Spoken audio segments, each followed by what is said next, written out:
The making of a genius. By the late 18th century, Europe was like a chaotic chessboard of crumbling old empires. But then, a name surfaced that would strike fear into the hearts of them all.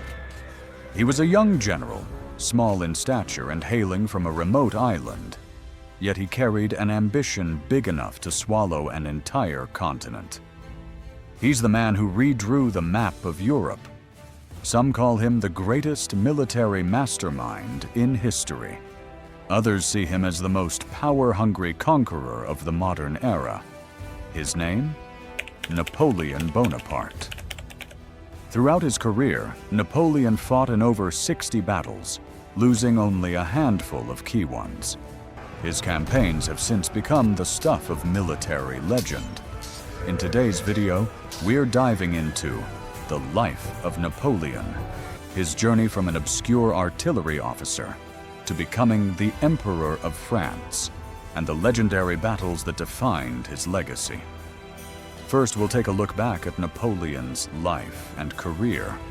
Then we'll highlight his most famous victories.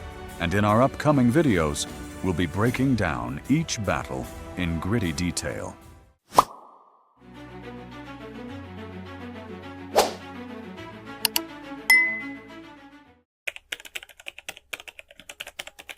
Napoleon Bonaparte was born on August 15th, 1769, on the Mediterranean island of Corsica. His arrival coincided with a pretty intense chapter in the island's history.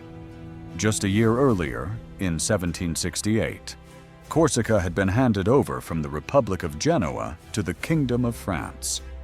In other words, Napoleon was born right as Corsica was becoming French territory. So even though he eventually became the ultimate symbol of France, he always carried a very strong Corsican identity deep down. The Bonapartes were minor nobility on the island. They had some social standing, but they definitely weren't rich by any means.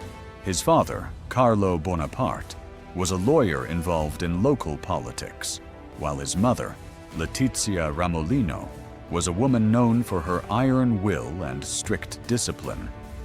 Napoleon would later credit his mother for forging his willpower and sense of duty from a very young age. Napoleon was the second of 8 children who made it to adulthood. Even though money was tight, his father knew that his kids would have a better shot at life if they were educated in France. Thanks to their minor noble status, Carlo managed to snag a scholarship for Napoleon to attend French military schools. So, at just 9 years old, Napoleon left Corsica for the French mainland. This was a massive turning point. For a kid from a rugged island, moving to a place with a completely different culture and language was no walk in the park. His first stop was Autumn College, where he had to tackle the French language. Back then, Napoleon could barely speak standard French. His mother tongue was Corsican, a dialect much closer to Italian. After that, he moved on to the Brienne Military Academy. It was during these years that the Napoleon we know today began to take shape. But life there was tough. He was a kid with a thick accent, a background from a remote island, and a family that didn't have the deep pockets of his classmates. Because of this, he was an easy target for bullies. Many of the wealthy aristocratic students looked down on the little Corsican. Instead of trying to fit in, Napoleon pulled back. He became quiet and kept to himself, burying his head in books. He was obsessed with history and war. One of his childhood idols was Alexander the Great, the king who conquered most of the ancient world. Those stories of legendary generals really fired up his imagination. In military school, Napoleon quickly showed he was a natural at one thing in particular: math. He was incredibly fast and precise with numbers. This was a big deal because in the military back then, math was the backbone of the artillery. Artillery wasn't just about firing cannons. It required calculating distances, angles, trajectories, and understanding the terrain. Napoleon realized this was where he could truly shine, so he set his sights on becoming an artillery officer. After years of hard work, he was accepted into the École Militaire, one of the most prestigious military academies in France. In 1785, at the age of just 16, Napoleon graduated and was commissioned as a second lieutenant in the French army. At the time, he was just another young officer in an artillery unit. Nobody in the French military could have imagined that this skinny, quiet kid with the heavy Corsican accent would one day go on to rewrite the history of all Europe. In 1789, a seismic shift rocked France and the world, the French Revolution. This wasn't just a local uprising, it sent shockwaves through the entire European continent. For centuries, France had been ruled by an absolute monarchy. The king held all the cards, and society was strictly divided. While the nobility and clergy sat on mountains of wealth and power, everyday people were crushed under the weight of heavy taxes. Add to that a failing economy and widespread famine, and you had a powder keg waiting to blow. Eventually, it did. Events like the storming of the Bastille became symbols of the old world crumbling away. The king lost his grip, the old social order vanished, and France plunged into a period of total upheaval. For many, this was a terrifying and chaotic time. But for a hungry, ambitious young soldier, it was the opportunity of a lifetime. Before the revolution, high-ranking spots in the military were reserved for the blue-blooded elite. If you weren't born into nobility, you were stuck at the bottom. But once the revolution kicked off, many of those aristocrats fled the country or were purged from the army. This left a massive power vacuum in the command structure. The French army was desperate for fresh, capable leaders. At the time, he was still just a young artillery officer, but he was already known for his relentless work ethic and tactical mind. He was a sponge for military history, obsessing over the campaigns of giants like Alexander the Great and Julius Caesar. He didn't just read about their victories, he deconstructed how and why they won. This deep dive into the past would soon become his greatest weapon on the battlefield. Napoleon's big break came in 1793. France was surrounded. Not only were European powers attacking from the outside, but internal revolts were threatening to tear the new government apart. The biggest hotspot was the port city of Toulon in southern France. In Toulon, Royalist rebels had seized control and, to make matters worse, invited the British Navy in to back them up. This was the Siege of Toulon. It was a strategic nightmare for France. Toulon was one of their most vital naval bases in the Mediterranean. If the British kept control, France was in serious trouble. Napoleon was put in charge of the artillery for the mission to retake the city. Even as a junior officer, he saw what the old heads missed. He spotted a massive flaw in the enemy's defenses and pitched a bold plan.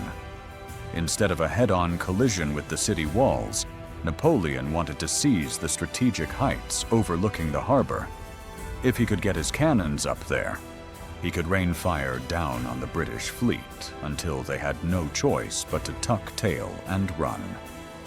The higher-ups were skeptical at first, but Napoleon eventually got the green light. He executed the plan with surgical precision, dragging heavy cannons up to those high points. Once the French artillery opened fire, the game changed instantly. The British ships were sitting ducks, the British fleet retreated, and Toulon fell back into revolutionary hands. This victory sent shockwaves all the way to Paris. the revolutionary leaders realized Napoleon wasn't just a guy who knew how to fire a cannon. He was a strategic mastermind. At just 24 years old, he was promoted to brigadier general. In an instant, he went from an obscure officer to a rising star. But this was only the beginning.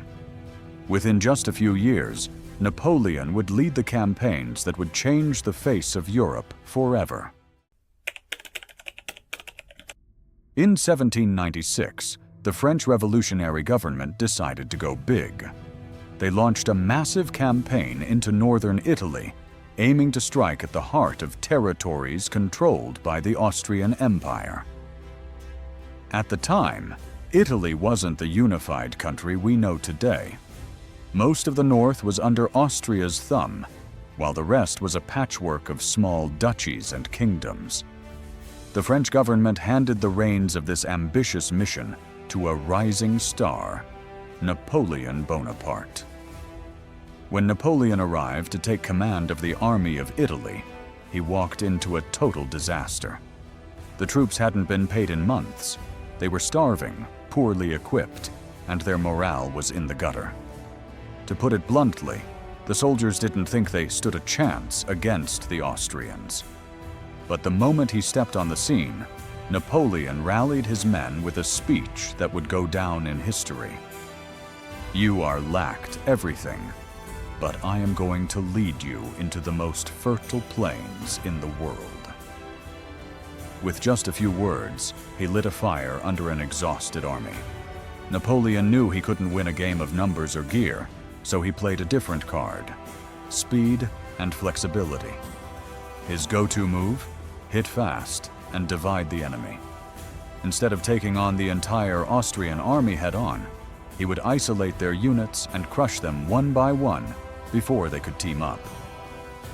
It was a high-stakes gamble, but it worked like a charm.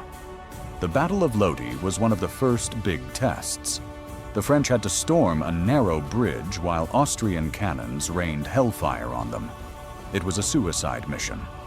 But then, Napoleon himself led the charge across the bridge. After a brutal fight, the Austrians were forced to retreat. The victory at Lodi wasn't just a military win, it was psychological. It was the moment the French troops started to believe that their little corporal could actually lead them to glory. Napoleon later said it was after Lodi that he realized he was destined for greatness. Then came the Battle of Arcole, 3 days of absolute carnage. Legend has it that Napoleon grabbed a flag and personally led a charge across the Arcole Bridge. Whether that's a bit of propaganda or 100% true, the battle became a symbol of his sheer guts. The crown jewel of the campaign, however, was the Battle of Rivoli. This was Napoleon's tactical masterpiece. The Austrians launched a massive counteroffensive to break the French grip on northern Italy, but Napoleon saw it coming. He moved his troops like pieces on a chessboard, concentrating his forces at the perfect spots to dismantle the Austrian wings one by one. The win at Rivoli basically ended Austrian control in the region. In just 1 year, Napoleon had transformed a ragtag, broken army into an unstoppable winning machine. He wiped out much larger forces and forced Austria to sign a peace treaty. The Italian campaign turned Napoleon from a nobody into a national hero. Suddenly, his name was being whispered and feared all across Europe. After the Italian campaign, Napoleon's reputation skyrocketed. The French press started hailing him as a once-in-a-generation military genius. His face was everywhere, in paintings, newspapers, and stories of his legendary victories. At this point, Napoleon wasn't just a successful general anymore. He had evolved into a high-stakes political player. But back home, France was anything but stable. After years of revolutionary chaos, The country was being run by a system called the French Directory. However, most people saw this government as weak, ineffective, and riddled with corruption. The economy was tanking, politics were a mess, and the public was desperate for a strong leader to steady the ship. This was the perfect stage for Napoleon to make his move. In 1799, he decided to roll the dice on a bold power play. Alongside a few political allies, Napoleon launched a coup d'etat, famously known as the Coup of 18 Brumaire, November 9, 1799. The Directory was toppled, a new government was swept in, and Napoleon emerged as the first consul of France. On paper, it was a leadership of 3 consuls, but in reality, Napoleon held all the cards. Over the next few years, he went to work transforming France. He overhauled the administration, revamped the education system, and introduced the world-renowned Napoleonic Code. This legal framework was so influential that it eventually became the blueprint for legal systems across the globe. Finally, in 1804, Napoleon took the ultimate leap in his political career. He declared the birth of the French Empire and named himself Emperor of the French. His coronation took place at the Notre Dame Cathedral in Paris, and it featured one of the most iconic moments in history. According to many accounts, instead of letting the Pope place the crown on his head, Napoleon grabbed it and crowned himself. It was a massive power move. It signaled to the world that his authority didn't come from the church or ancient nobility. It came from his own hands. In less than 10 years, Napoleon had pulled off an extraordinary journey. He went from a young, unknown artillery officer to the most famous general in France, and finally, to the head of a mighty European empire. But as grand as this was, Napoleon's biggest battles were still over the horizon. Throughout his military career, Napoleon Bonaparte commanded over 60 battles. But what truly set him apart wasn't just the sheer number of fights, it was how he won them. His strategies became instant classics, studied to this day in elite military academies from West Point in the US to the war colleges of Russia. Out of dozens of campaigns, a few stands out as the ultimate symbols of his genius. The Battle of Austerlitz, the tactical masterpiece. If you want to see Napoleon at his peak, look no further than the Battle of Austerlitz, December 2nd, 1805. This wasn't just a fight, it was a trap.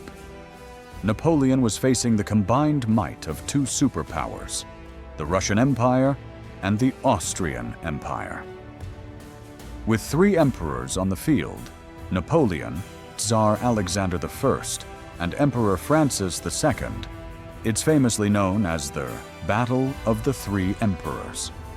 Napoleon's army was significantly outnumbered, so he played a psychological game. He intentionally weakened his right flank, baiting the Allies into thinking they had found a soft spot. They took the bait, pouring their troops into the trap. The moment they moved off the high ground to attack, Napoleon launched a massive lightning strike right through their center. The Allied lines were snapped in 2, and their coordination vanished. It remains to this day a textbook example of a tactical masterpiece. Jena Auerstedt, the collapse of Prussia. Just a year later, Napoleon stunned Europe again at the Battle of Jena Auerstedt. This time, his opponent was the Kingdom of Prussia, whose army was considered one of the toughest in the world. On October 14, 1806, the French pulled off a double victory. While Napoleon led one wing at Jena, his general Louis-Nicolas Davout faced a much larger Prussian force at Auerstedt. Incredibly, the French won on both fronts. The Prussian army didn't just lose, they collapsed. Within weeks, Napoleon marched into Berlin, completely flipping the balance of power in Europe. Borodino, the bloody slog in Russia. But it wasn't all glory and easy wins. In 1812, Napoleon made the fateful decision to invade the Russian Empire. This led to the Battle of Borodino, one of the most brutal, soul-crushing days in the history of warfare. Fought just outside Moscow, Borodino was a bloodbath. Cannons roared non-stop as infantry units threw themselves into defensive works over and over again. By the end of the day, over 70,000 men lay dead or wounded. Though Napoleon technically held the field, the victory was hollow. The Russians simply retreated deeper into their vast territory, turning the campaign into a slow-motion disaster for the French army. Waterloo, the end of a legend. After years of constant warfare, Napoleon's grip on power began to slip.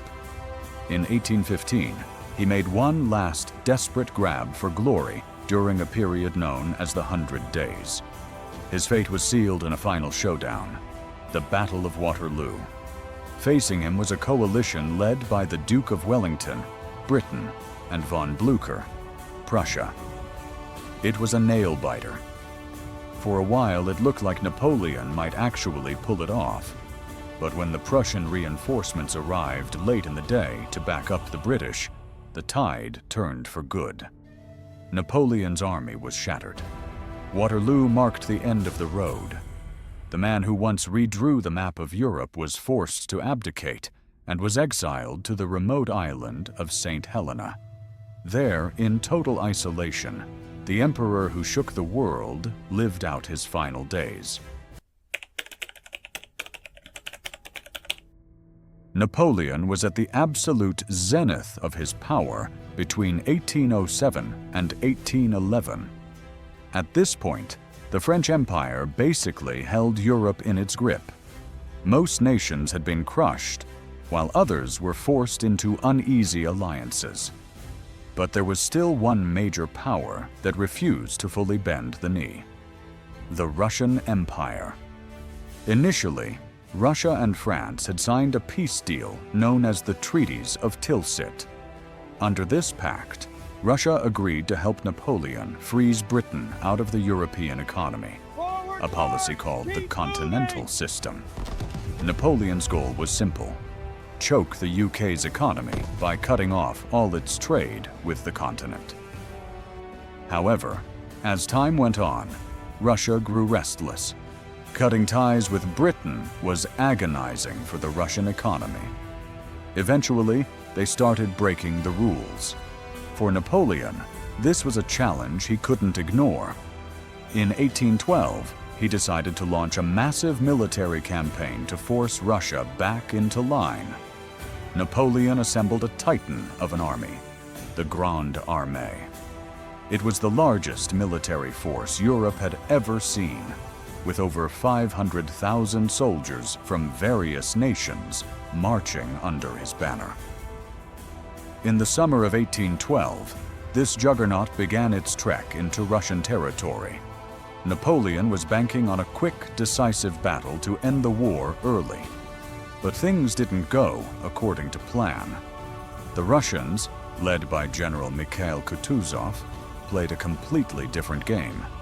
Instead of meeting Napoleon head-on, they kept retreating deeper and deeper into the heart of Russia. As they pulled back, they used a brutal, scorched earth policy. They burned crops, destroyed villages, and wiped out any supplies the French could use. The deeper the French marched, the more they starved. Finally, the two sides clashed at the Battle of Borodino, one of the bloodiest days of the Napoleonic era. The Russians retreated again after the fight, and Napoleon finally marched into Moscow. But he didn't find a victory. He found a ghost town. Not long after, Moscow was swallowed by a massive, mysterious fire. Napoleon waited for weeks, expecting a surrender that never came. Meanwhile, the brutal Russian winter was closing in. When he finally ordered a retreat, the real nightmare began. The French army had to trek back thousands of miles in horrific conditions. Sub-zero temperatures that froze men where they stood, total starvation, constant guerrilla attacks from Russian forces. The once mighty Grande Armée was decimated. Of the 500,000 plus soldiers who started the campaign, only a tiny, hollowed-out fraction made it back home. The Russian campaign was the greatest military disaster of Napoleon's career. From that moment on, the tide had officially turned against his empire.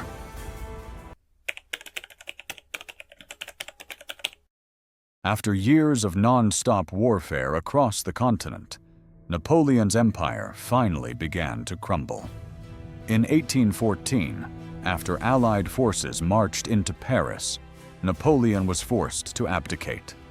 In an instant, the man who once held Europe in the palm of his hand lost everything. He was sent into exile on Elba, a tiny speck of an island off the coast of Italy. Life on Elba was a small world for a man with such giant ambitions. Though he was technically a prisoner, he was allowed to keep the title of emperor, maintain a small personal guard, and run the island as his own little kingdom. But for someone who had commanded hundreds of thousands of soldiers and decided the fate of nations, Elba felt like a gilded cage. Napoleon was down, but he was far from out. The Great Escape. In February 1815, Napoleon pulled off one of the most audacious stunts in history. He slipped away from Elba with a handful of loyal soldiers and landed back on French soil. What happened next was nothing short of a movie script. The troops sent to arrest him didn't fire a single shot. Instead, they defected to his side. Legend has it, he walked right up to the front lines, bared his chest and shouted, "If there is any among you who would shoot his emperor, here I am." The soldiers erupted in cheers of "Vive l'Empereur." Napoleon marched all the way to Paris and retook his throne without shedding a drop of blood. The 100 Days. This whirlwind return to power is known to history as the 100 Days, March to June 1815. But his comeback sent a wave of pure terror through the rest of Europe. Britain, Prussia, Austria, and Russia wasted no time. They immediately formed a new coalition to take him down once and for all. Two massive armies began closing in on France. The British, led by the Duke of Wellington. The Prussians, led by Gebhard von Blücher. Napoleon knew his only shot was to strike first before these two giants could link up. The final showdown, Waterloo. On June 18, 1815, the two sides collided near a small village in Belgium called Waterloo. This battle would become one of the most famous dates in human history. At first, the French held their own, and for a moment, victory seemed within reach. But everything flipped when Blücher's Prussian reinforcements arrived on the scene to back up the British late in the afternoon. The French lines finally snapped. Napoleon was decisively defeated, marking the permanent end of his military career. The second exile, Ice. After Waterloo, there were no more second chances. The British captured him and made sure he could never escape again. They sent him to St. Helena, a rugged volcanic island in the middle of the Atlantic Ocean. Unlike Elba, this was no mini-kingdom. It was a fortress. The island was thousands of miles from any trade route, guarded by a massive naval presence. There was no way out. There, the man who once shook the foundations of Europe lived out his final years as a prisoner of the ocean. The legend had finally reached its end. Napoleon Bonaparte passed away on May 5, 1821, on the remote, windswept island of St. Helena. Following his crushing defeat at Waterloo, The British had sent him there for permanent exile, ensuring he'd never step foot on the European mainland again. His final years were spent in total isolation, surrounded only by the vast Atlantic. To pass the time, Napoleon dictated his memoirs, replaying his legendary campaigns and debating history with the small circle of followers who stayed by his side. The cause of his death is still a hot topic among historians.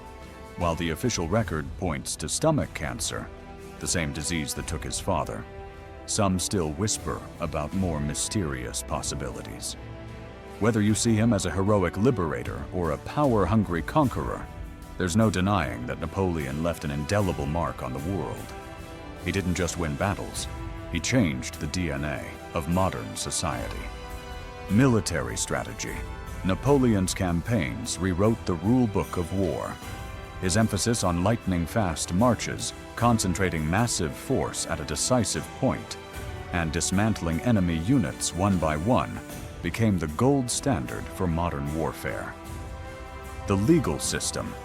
Perhaps his most enduring gift was the Napoleonic Code. This legal framework was so revolutionary that it served as the blueprint for civil law systems across Europe, Latin America, and beyond. Redrawing Europe.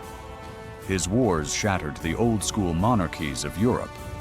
As empires crumbled, the seeds of nationalism began to sprout across the continent, shaping the course of European history for the entire 19th century.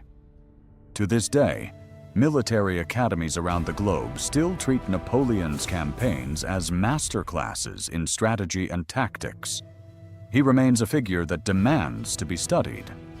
In our upcoming videos, we're going to perform a deep dive analysis into his most legendary showdowns.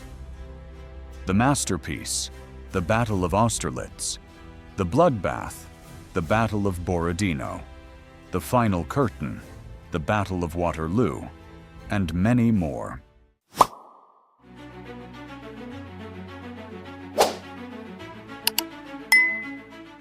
The Battle of Austerlitz. December 2nd, 1805. A thick fog blankets the fields near the town of Austerlitz, in what is now the Czech Republic. More than 150,000 soldiers stand face to face. On one side, an alliance of two of Europe's most powerful empires, Russia and Austria. On the other, the army of a man who has shaken the entire continent, Napoleon Bonaparte. But the most incredible part is, Napoleon is intentionally acting weak. He withdraws his troops from a vital strategic position.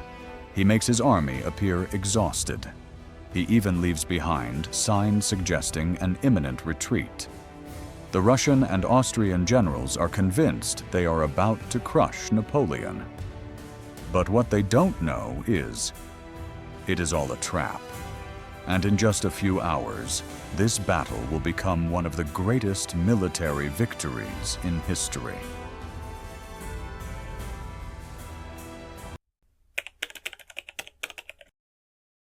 At the dawn of the 19th century, Europe was a powder keg.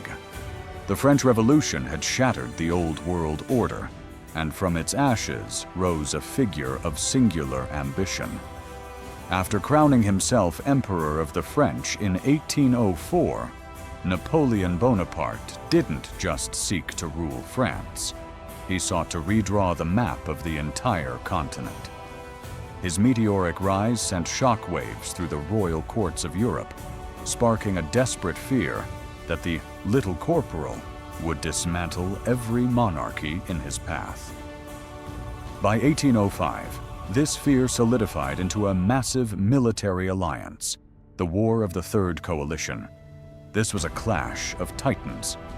The alliance brought together the Russian Empire, led by the young and ambitious Tsar Alexander I, eager to prove his military prowess. The Austrian Empire, under Holy Roman Emperor Francis II, fighting to protect his ancestral lands. Great Britain, the financier of the war, pouring gold into the alliance to stop French expansion at all costs. Their objective was absolute: amass an unstoppable force, annihilate Napoleon, and extinguish French ambitions forever. As the Russian and Austrian giants began their slow, heavy march into Central Europe, Napoleon unleashed his most lethal weapon, the Grande Armée. Moving with a speed and discipline the world had never seen, the French army bypassed traditional supply lines, living off the land to maintain a lightning-fast pace. The first major blow landed at the Battle of Ulm.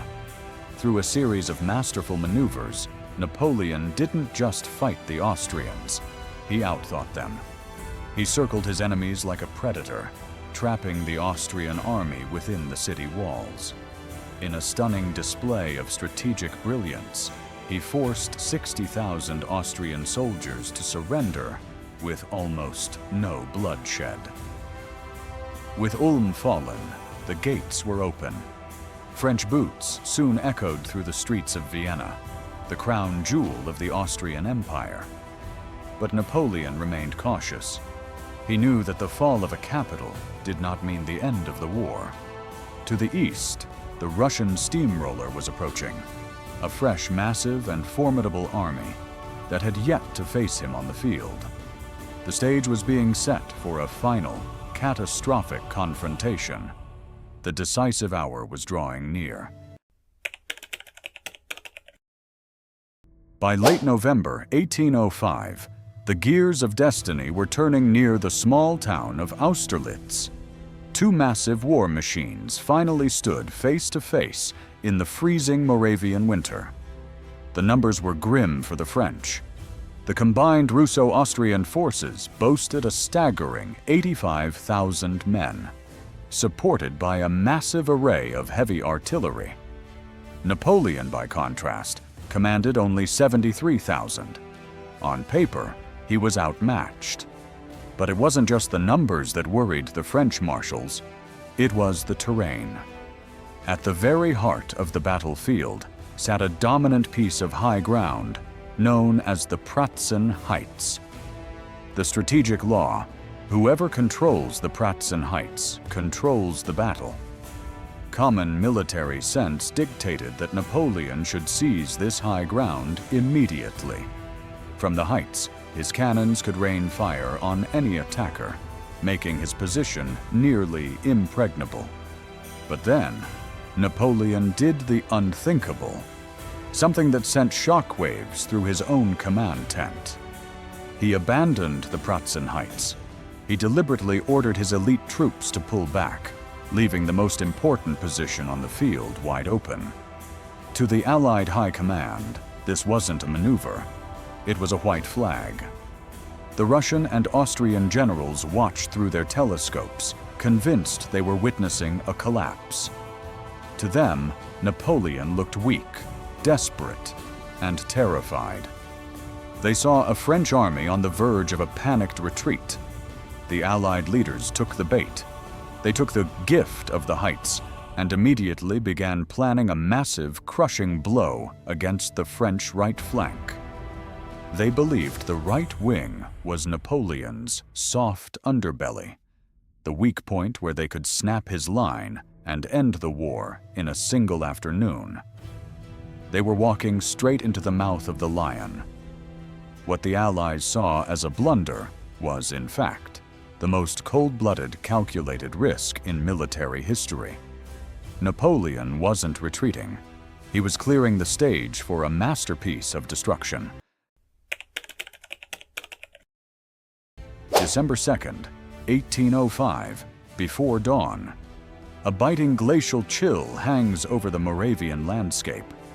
A thick, milky fog, the famous Son of Austerlitz fog, clings to the valleys, swallowing the movements of tens of thousands of men. Visibility is near zero. Beneath this white shroud, the Allied plan begins to grind into motion. Convinced that the French right wing is vulnerable, the Russian and Austrian commanders give the order. Tens of thousands of troops, the very heart of the Allied center, begin to descend from the Pratzen Heights, marching heavily toward what they believe is an easy kill on the French flank. Meanwhile, on a nearby ridge, a silent figure sits atop his horse, staring into the mist. Napoleon Bonaparte. He isn't panicked. He isn't retreating. He's watching. He's waiting for the exact moment the Allied center thins out, waiting for the gate to open.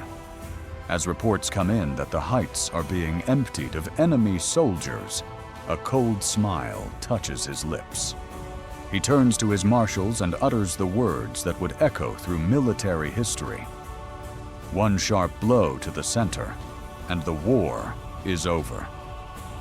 Napoleon signals to Marshal Soult, commander of the Fourth Corps. Soult's veteran divisions are hidden in the valley below, invisible to the Allies because of the dense fog. They are a coiled spring, ready to snap. "How long will it take your men to reach the top of the heights?" Napoleon asks. "Less than 20 minutes, sire," Soult responds. "Then we shall wait another 15, the Emperor commands. He needs the trap to be absolute. He needs the Allies to be so far committed to their attack that they cannot turn back. And then it happens. As if on cue from a higher power, the sun of Austerlitz finally breaks through. The golden rays pierce the fog, burning away the mist to reveal a terrifying sight for the Allies. The Pratzen Heights are empty, and emerging from the valley below, bayonets gleaming in the new light, are the French columns. Napoleon raises his hand. The drums begin to roll. The order is given. L'attaque! The French veterans surge upward. The Le Lion has stopped playing dead, and the carnage is about to begin. The clock strikes 9 a.m. Suddenly, as if the theater curtains are being pulled back by an invisible hand, the dense fog dissolves. The valley is flooded with a brilliant golden light that history would forever remember as the sun of Austerlitz. But for the Allied commanders, the sunlight doesn't bring warmth, it brings terror. As the mist clears, they look back at the Pratzen Heights, the very ground they had just abandoned. They don't see an empty hill. Instead, they see a forest of steel. Thousands upon thousands of French bayonets shimmering in the new light. Marshal Soult's Fourth Corps is already halfway up the slope, moving with the rhythmic, terrifying precision of a professional killing machine. The Russian and Austrian centers are caught in a state of total, paralyzed shock. They had been told Napoleon was fleeing. They never imagined he would launch a decapitation strike right through their heart. The heights become a slaughterhouse. The air thickens with the acrid smell of black powder and the deafening roar of the 12-pounders, Napoleon's favorite cannons. It is a chaotic symphony of musket fire, clashing sabers, and screams in 3 different languages. The Allied troops, caught out of position and scrambled, try to turn back to defend the hill, but it's too late. The French veterans, the grumblers, charge with a ferocity that breaks the Allied spirit. They aren't just fighting a battle, they are executing a masterpiece. By noon, the unthinkable has happened. The Pratzen Heights have fallen. With the center of the Allied line shattered, the entire Russian and Austrian army begins to fracture. What was once a disciplined imperial force starts to dissolve into a panicked, disorganized mass. The Russian steamroller hasn't just been stopped. It has been snapped in two. The trap hasn't just worked. It has changed the course of human history in a single morning. The Allied center hasn't just cracked. It has shattered into 1,000 pieces. With the Pratzen Heights firmly in French hands, the Russian and Austrian armies find themselves cut in half, bleeding and isolated. Their left wing is stranded. Their right wing is encircled by a sea of blue uniforms. Sensing the kill, Napoleon doesn't just hold his ground. He leans in for the total annihilation of his enemies. He raises his hand, and the order for a general offensive ripples through the ranks. The Grande Armée pours down from the heights like an alpine avalanche, driving the panicked remnants of the coalition toward the freezing lowlands to the south. There, the retreating soldiers face a terrifying obstacle: the Sachan Ponds, vast shallow lakes gripped by the midwinter ice. Under a hail of French musket fire, thousands of Russian and Austrian troops scramble onto the frozen surface, desperate for an escape route. But Napoleon's eyes are everywhere. He spots the movement and gives a cold, calculated command to his horse artillery. Fire at the ice. The French cannons roar, their heavy iron balls skipping across the white surface before smashing through. The ice groans, spiderwebbing under the weight of thousands of boots and heavy artillery carriages. Then, with a sound like a thunderclap, it gives way. While modern historians debate exactly how many men were swallowed by the frigid depths, the psychological impact was absolute. The sight of their brothers in arms vanishing into the black, icy water broke the last remnants of Allied morale. The coalition was no longer an army. It was a mob. By late afternoon, the smoke began to clear over the blood-stained snow of Austerlitz. The War of the Third Coalition was over. In a single day, Napoleon had dismantled the power of the Czars and the Kaisers, achieving what many consider to be the most perfect tactical victory in the history of warfare. The map of Europe would never be the same. As the sun began to set over the blood-stained snow of Austerlitz, the scale of the disaster became clear. The carnage was lopsided. The coalition forces, once so confident in their superior numbers, left behind a staggering 36,000 men, dead, wounded, or captured.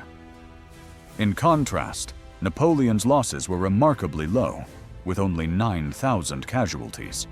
It wasn't just a defeat, it was an overwhelming tactical annihilation. The political shockwaves were felt instantly across the continent. Stricken by the loss of his army, Emperor Francis II was forced to sue for peace, signing the Treaty of Pressburg and effectively dismantling the centuries-old Holy Roman Empire. The Third Coalition had vanished into the winter mists. In its place stood a new reality.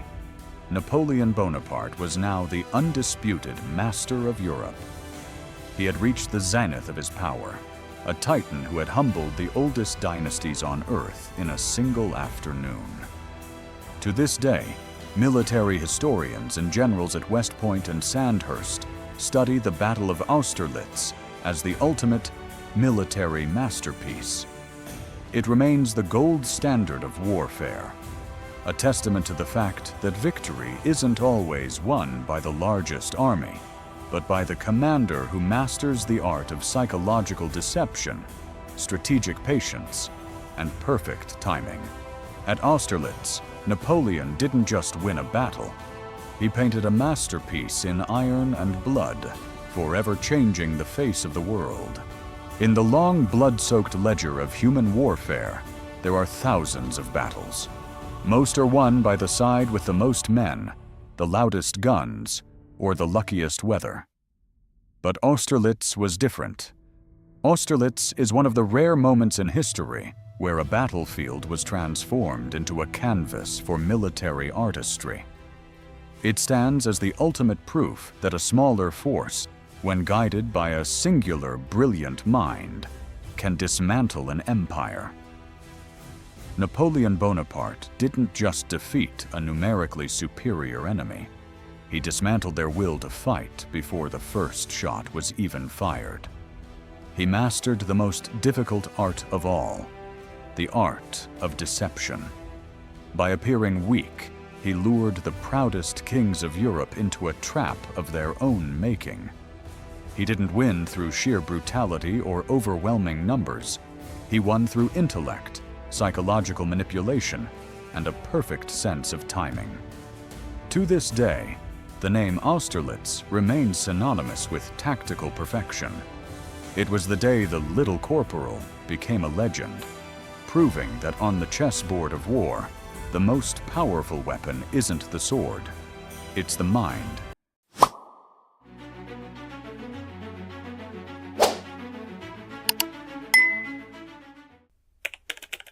September 7th, 1812. Across the rolling fields of Russia, two of the largest armies Europe had ever seen stood face to face. On one side was the legendary Emperor Napoleon Bonaparte, the man who had conquered most of Europe.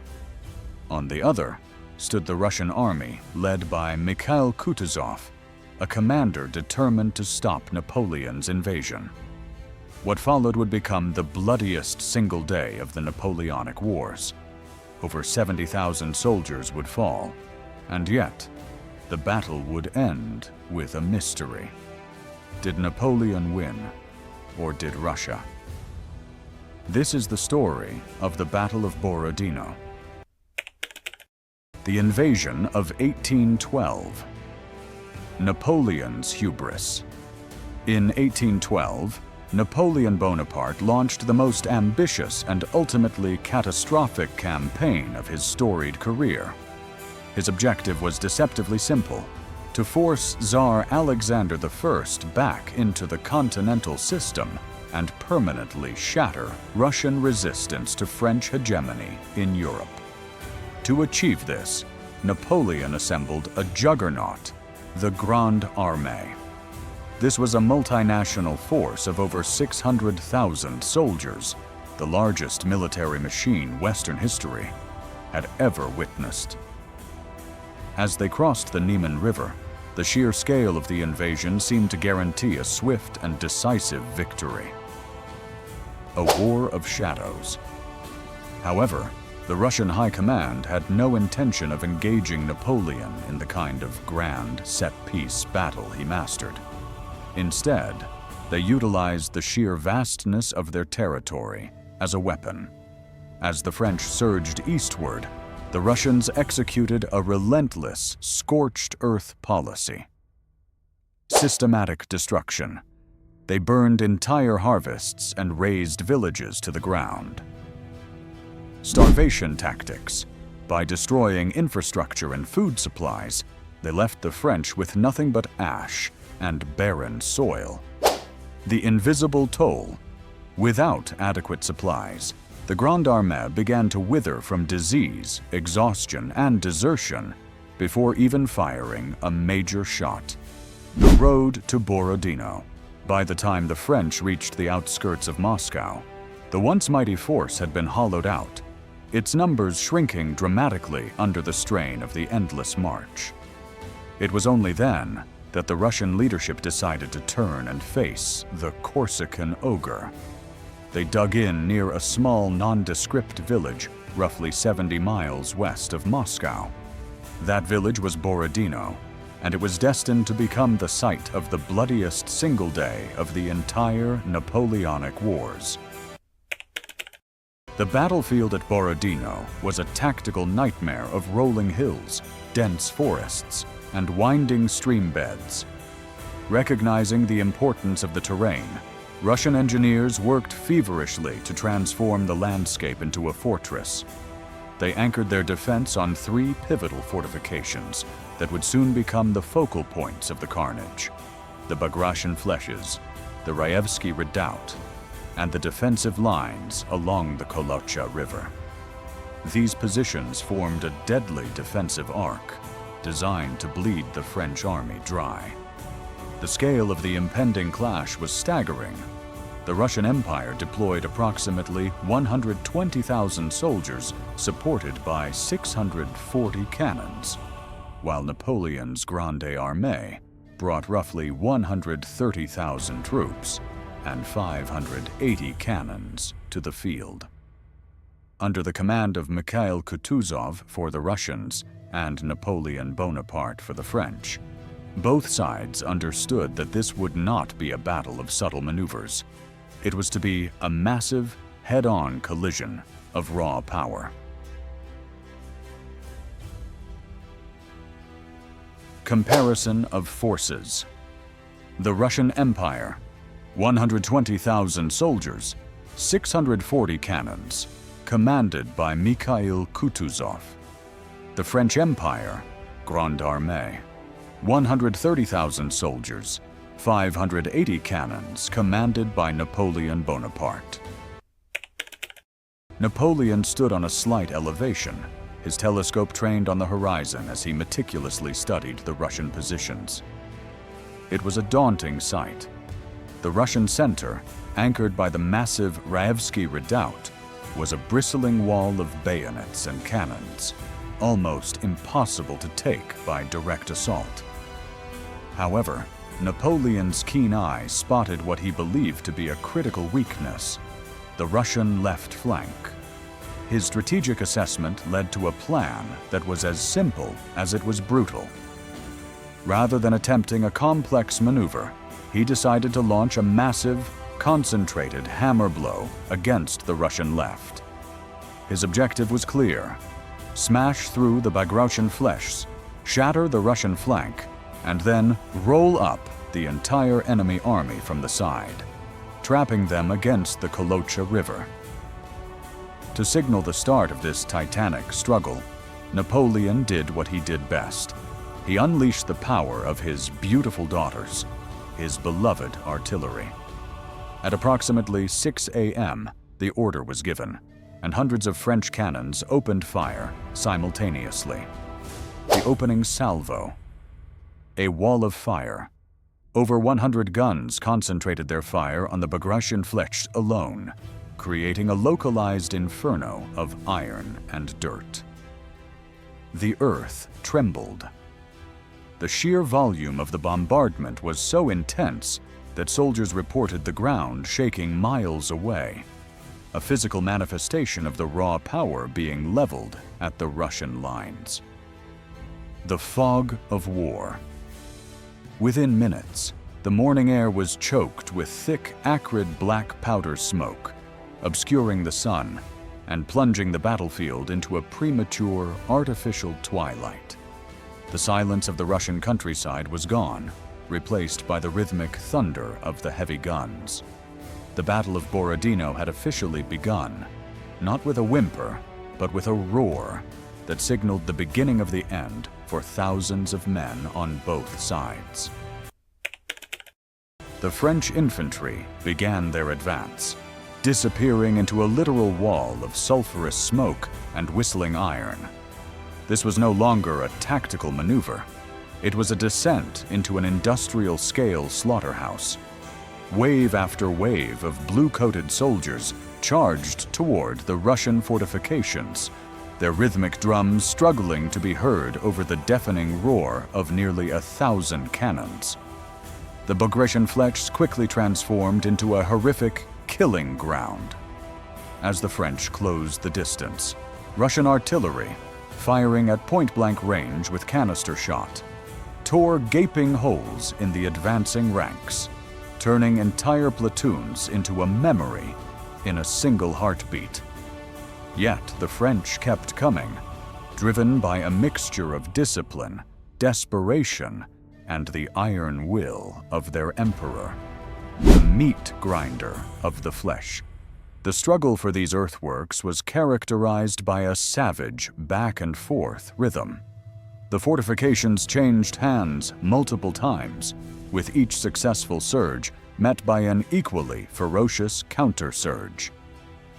Brutal close combat. When the ammunition ran low, the fighting devolved into a primal struggle. Men fought with fixed bayonets, the butts of their muskets, and their bare hands. The disappearing regiments. The intensity was so concentrated that entire veteran regiments, units that had survived years of campaigning across Europe, simply ceased to exist within minutes of entering the fray. a heavy toll. By mid-morning, the soil around the Fletch was no longer visible, covered entirely by the blue and green uniforms of the fallen. The fall of a legend. At the heart of the resistance was the fiery Russian general, Pyotr Bagration. A man of immense charisma, he refused to lead from the rear. He personally rallied his thinning lines, leading desperate counterattacks to reclaim the lost V-shaped works. However, during one of these frantic surges, a shard of French shell fire struck him, inflicting a mortal wound. The sight of their commander falling from his horse sent a shock wave through the ranks. Bagration's fall shattered the morale of the Russian left flank. Without his guiding presence, the cohesion of the defense began to fray. Eventually, after hours of relentless, soul-crushing assault, the French finally managed to secure the Fletches. They stood atop the blood-soaked ramparts, but it was a hollow triumph.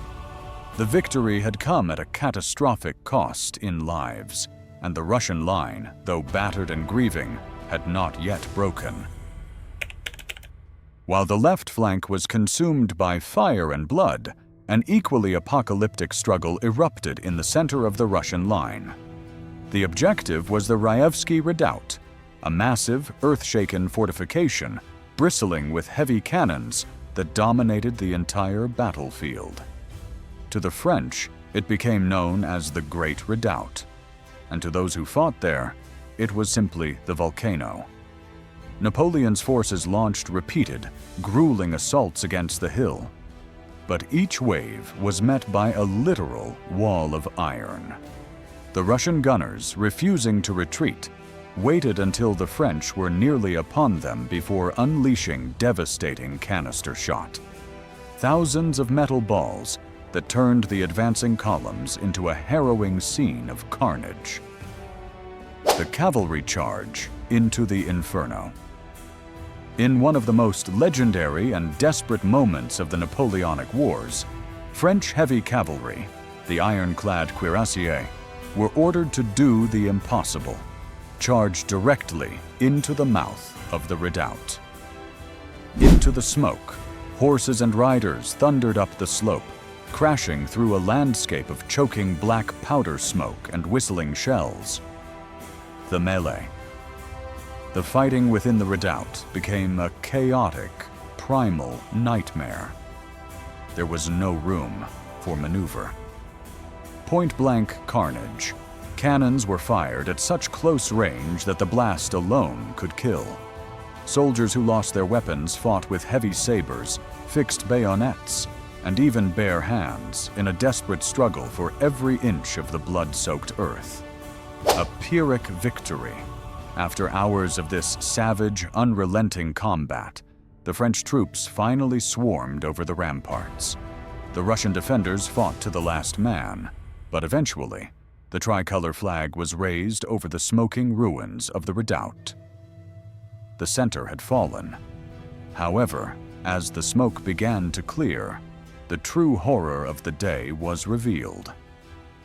The battlefield had been transformed into a literal sea of death. The Great Redoubt was no longer a fortification.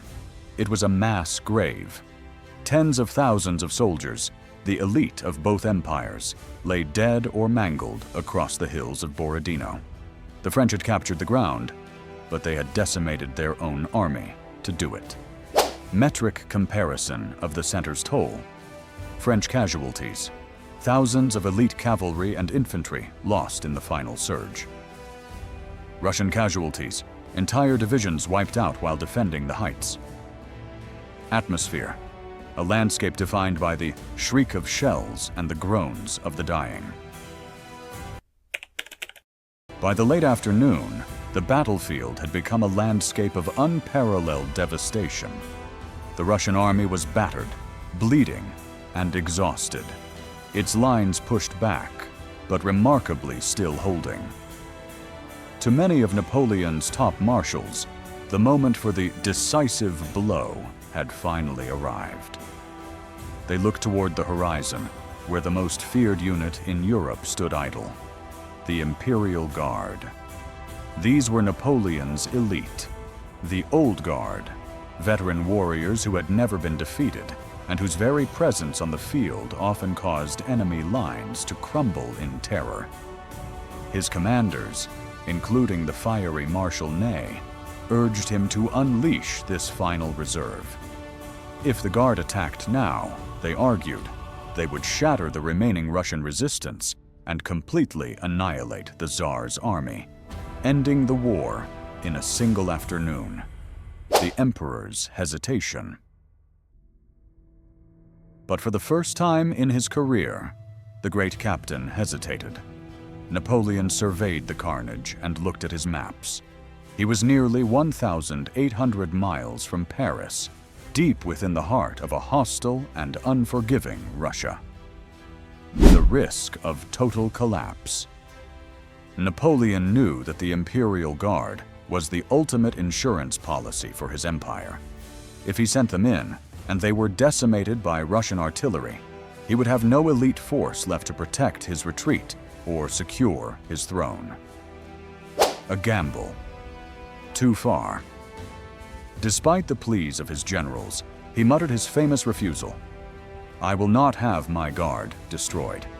At 800 leagues from Paris, one doesn't risk his last reserve. A turning point in history. Napoleon's decision to hold the Guard back is a moment that historians still debate with fierce intensity today. By refusing to commit his elite troops, he allowed the Russian army to survive. The Russian withdrawal.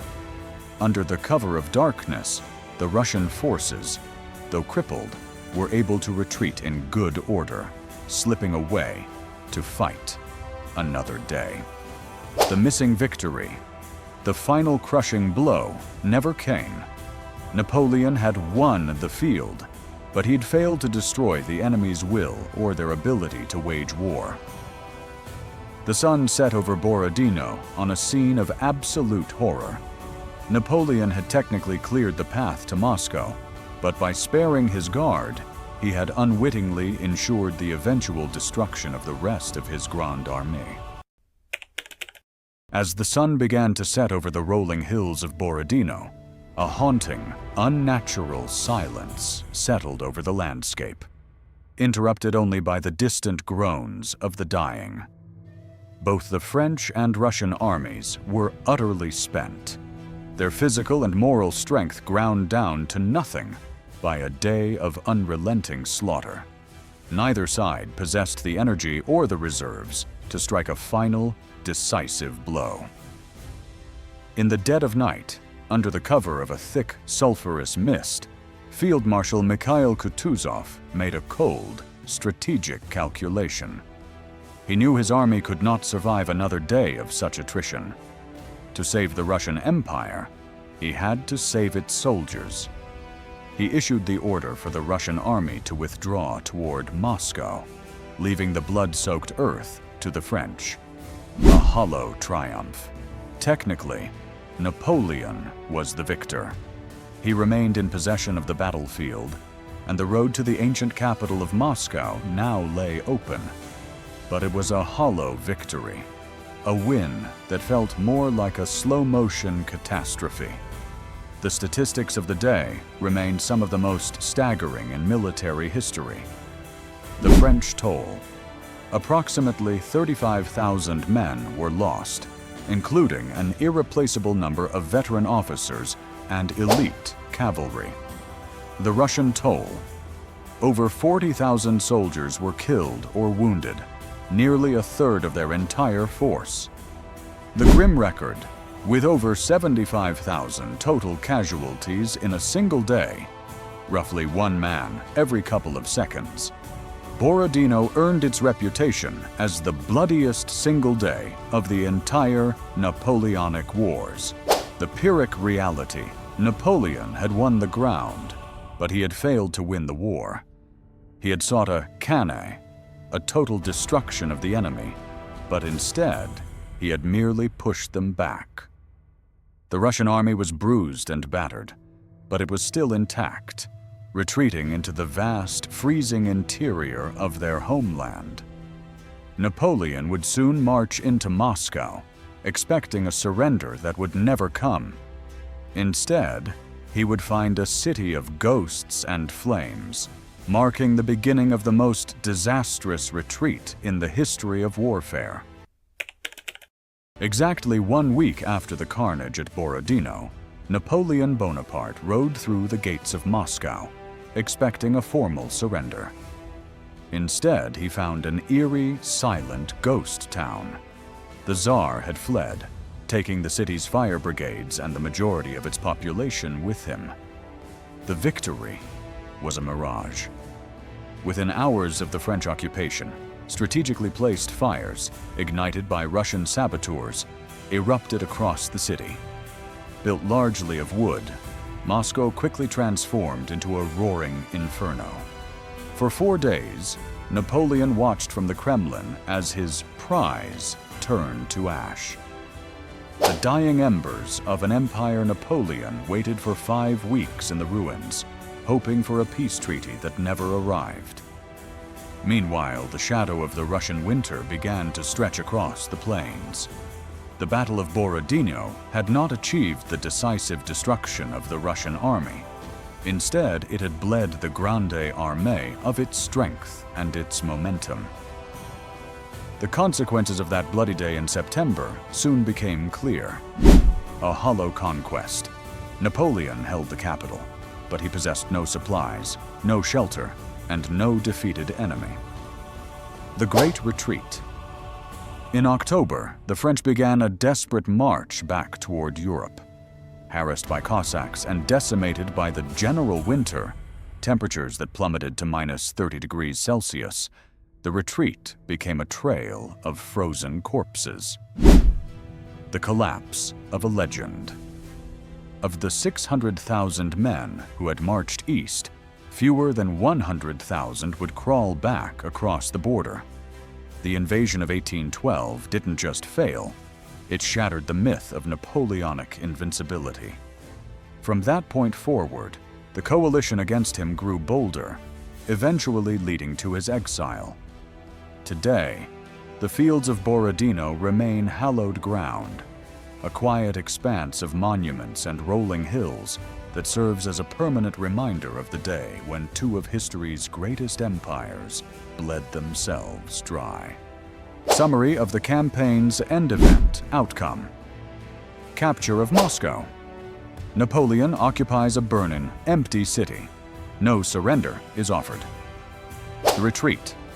A catastrophic 500-mile march through snow and enemy ambushes. Legacy of Borodino. Recognized as the turning point that drained the French Empire of its finest veterans.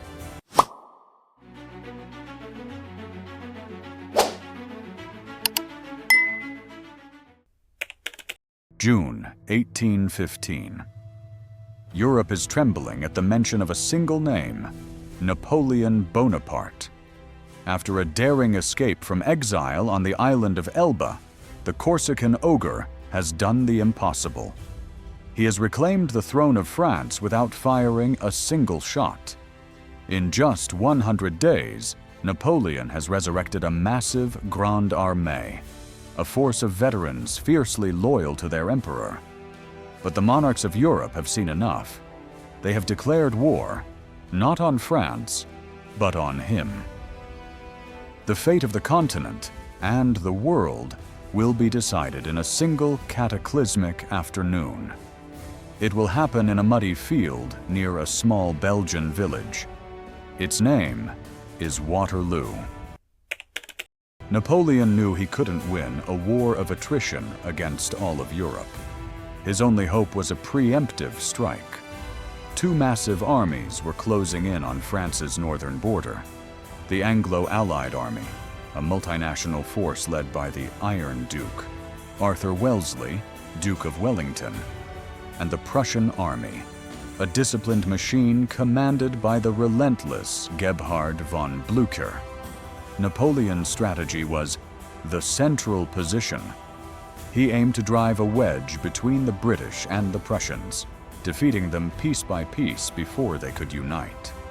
On June 16th, he nearly succeeded.